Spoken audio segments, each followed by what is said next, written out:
High-grade emissions. Nobody likes them, but they just got patched to be less of a pain in the ass, so let's take a look. I promised to keep my ear to the ground in case of any changes, and here we are. HGEs are no longer the only reliable source of high-grade engineering materials. Mission rewards have been buffed, and participating in anti-Xeno combat now randomly rewards engineering materials in a quantity that is determined by how much you are contributing compared to your peers in a sort of pseudo-impromptu community goal system.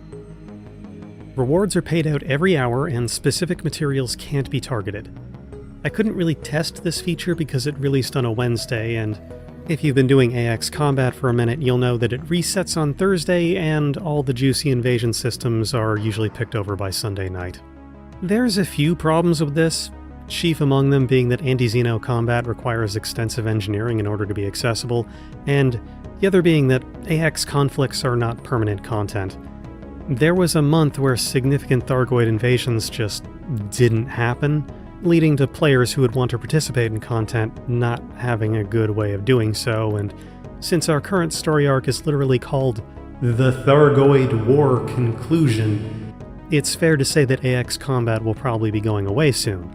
Therefore, this change is nice, but I wouldn't rely on it. Mission rewards for engineering materials are no longer limited to biotech conductors, exquisite focus crystals, and modified embedded firmware. Robigo Mines was already considered an on-par alternative to HGE farming in terms of filling out your manufactured and encoded materials. Now it's a one-stop shop to finding all materials. And I do mean all materials. There was literally nothing wrong with the raw material loop. I actually rather enjoyed blasting brain trees, but raw materials are now on the drop list for mission rewards, like selenium. My god, we're rich. This is a pretty substantial quality of life improvement. It means that no matter what kind of engineering mat you want, you can get it in whatever kind of gameplay mode you desire. Bounty hunting, AX combat missions, stealth missions, courier missions, cargo freighting, mining, passenger missions. You can improve your builds doing pretty much anything except trading commodities between ports. But that's not to say that high-grade emissions are no longer useful.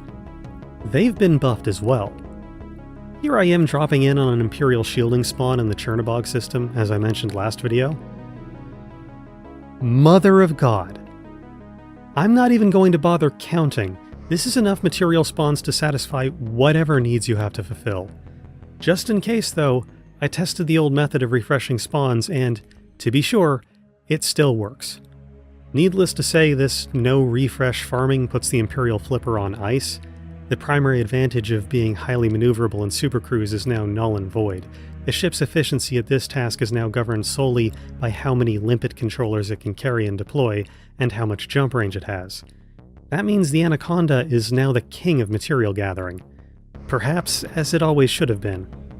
But just to be sure, let's test the most important case. Pharmaceutical isolators.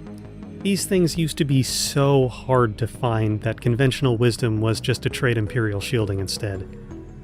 Also renowned for always having very low timers on their spawns. Well, as usual, the first system I checked only had proto-heat radiators, since a secondary faction's boom state overrode the outbreak state. Second tries the charm, and it looks like the spawn timers on Pharmas hasn't changed, but let's see how it shakes out. Show this screenshot to someone from last year and they'd say you were exploiting. So as you can see, while missions and AX combat can now be used to reliably get decent amounts of high-grade materials, the old fundamentals of HGE farming remain, with the exception of having to reboot the game. HGEs remain the fastest way to gather engineering materials by a wide margin. All that's changed is the raw time investment. I'll throw together a ship build which I feel is the most optimal for gathering in this new environment, but optimal has never been more down to personal taste. We don't need a lot of cargo space, we just need more collector controllers, and on top of that, the time saved by using more controllers has been reduced due to no longer having to continually redeploy. Any ship that has a cargo hold and a limpet bay can now do this activity adequately. The Flipper remains pretty good at it, although its intermediate jump range and small fuel tank do hamper it against direct competitors. The Anaconda will be stiff competition to beat with its 86 light-year jump range, but also, there's nothing wrong with an ASP Explorer and there never has been. Even a DBX can fit the requisite tools to zip up an HGE in a comfortable amount of time. Still, since I like tinkering, I'll provide a few EDSY builds in the description. Treat them as suggestions. Although with how easy engineering materials are to get now, you can't go wrong in just building whatever you want. Another important update is that the amount of roles needed to engineer modules is now standardized. Previously, the system contained an RNG system. The rule of thumb had been 7 roles at grade 5, but it could go as high as 11, and sometimes rolls would provide no benefit if you rolled low. Now it seems to be fixed at 5, meaning that they didn't just remove the randomness, they made it cost less. Everything just got cheaper from top to bottom. It's a new golden age. Sorry I didn't put out any Elite content for a while. I've been having some asthma issues, which would have made a lot of these videos sound like they were just being made by Adam Jensen. On top of which, when you release a video on a whim and it gets more views and subscriptions than the rest of your channel combined, it makes you reassess your priorities.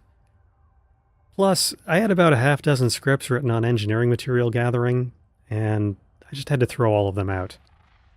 Good forward thinking, Tom. I'm not really sure where to go from here, but I'll try and throw myself back into it.